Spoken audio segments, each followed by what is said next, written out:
T'as pas voulu jouer, t'as pas voulu jouer. Tu me lâches maintenant. J'ai une chronique à faire. Tu comprends ça? Tu comprends? Hein? Oh, mais sans déconner.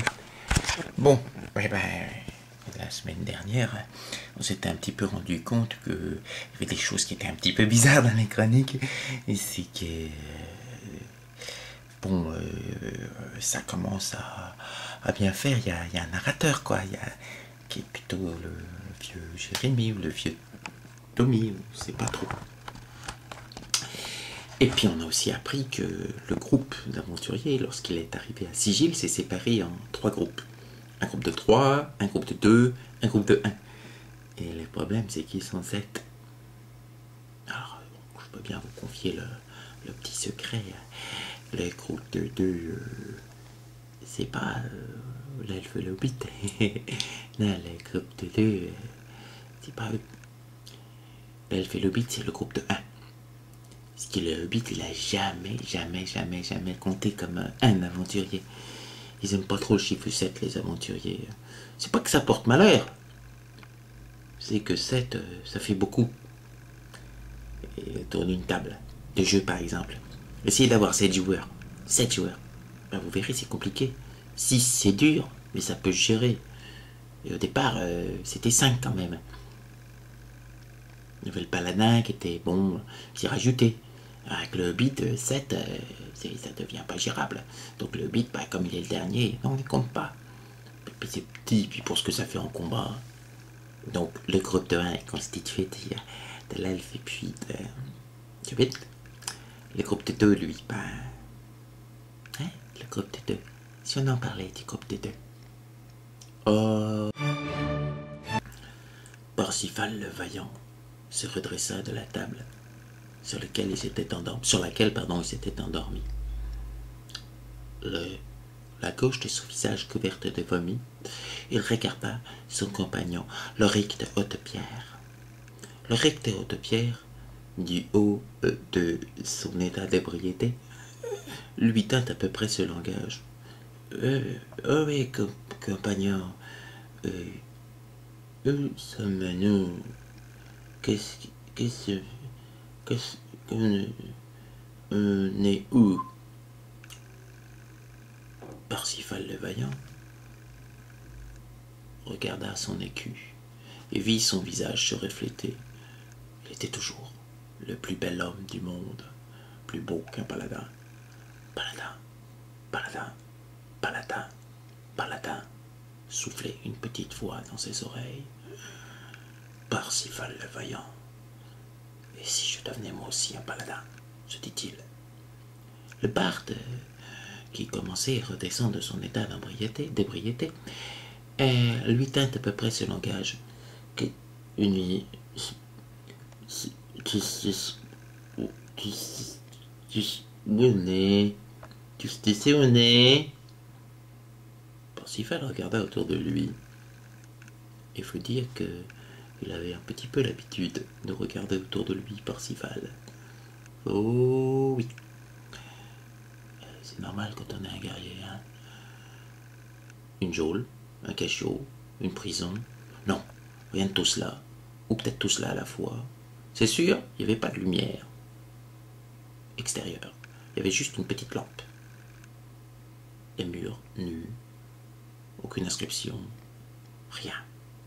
Le barde, qui était maintenant redescendu de son état de propriété, vomit une flaque par terre et constata qu'elle alla rejoindre d'autres flaques qui avaient déjà été déposées au cours de la soirée, qui, ma foi, avaient dû être fort arrosées. Des vêtements féminins jonchaient le sol de ci, de là, pareil au vomi mort. Parsifal regarda autour de lui, une nouvelle fois, vit une porte dans l'ombre. Une porte qui soudain s'ouvrit. Les 2 compagnons se retournèrent et virent descendre une jolie créature, très belle, avec des cornes. Je suis non pas disgracieux, des cornes, qui leur tint à peu près ce langage. Ah oui, compagnon, comment cela va-t-il ce matin?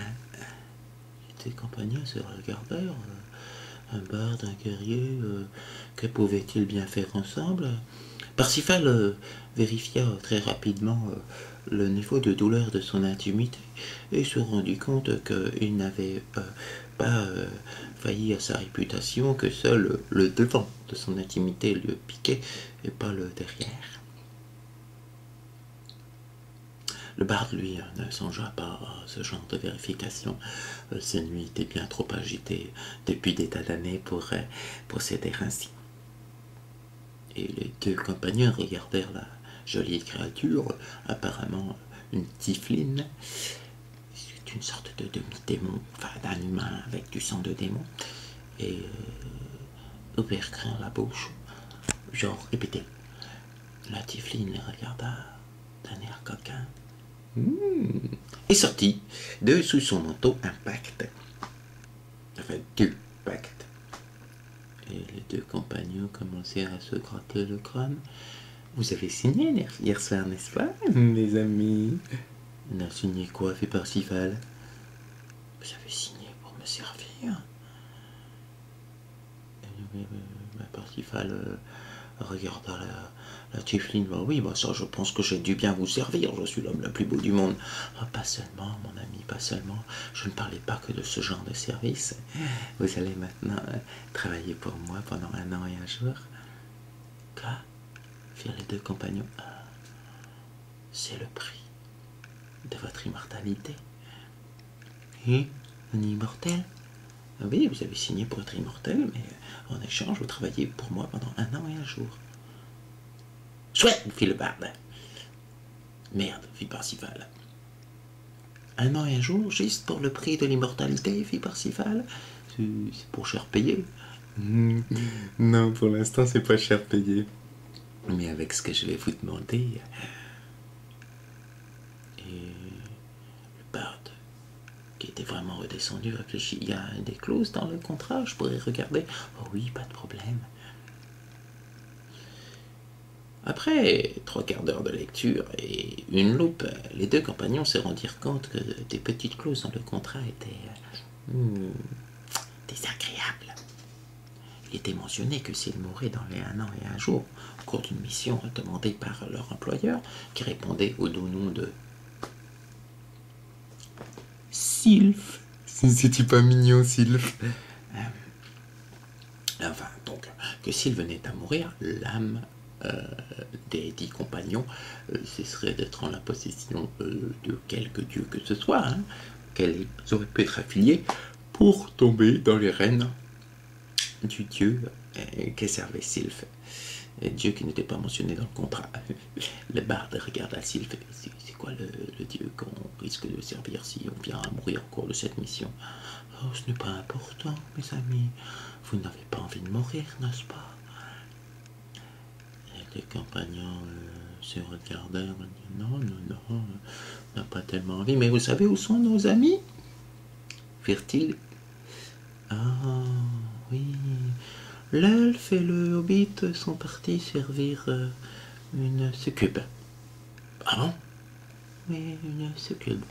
Ah bon? Oui, une succube. Ah bah ça m'étonne pas. Toujours la même chose.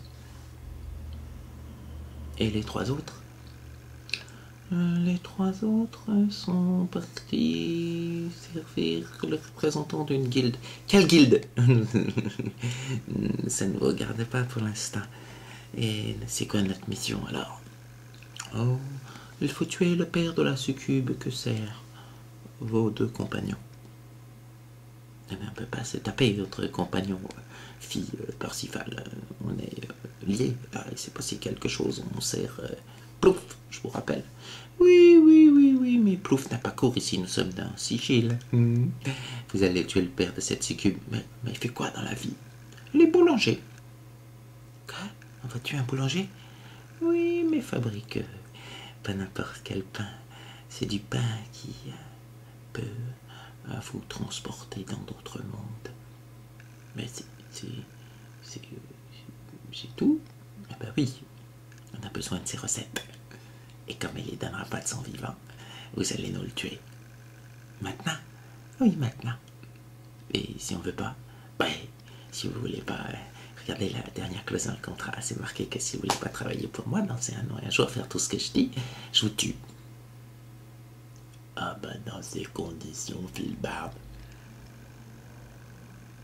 Oui, mon épée c'est Parcival. Elle est pas là, elle n'allait pas vous la donner pour pas que vous me tuiez. Alors, vous y allez les amis? Qu'est-ce que vous croyez que les deux compagnons répondirent? Eh oui, forcément. Un an et un jour, qu'est-ce que ça pouvait être après tout? C'est vrai, qu'est-ce que ça pouvait être? Ah ouais. Ah ouais, c'est moins comique que ce qui se passe quand le Hobbit raconte les histoires, mais qu'est-ce qu'il voulait? J'ai du mal à être aussi drôle qu'un Hobbit.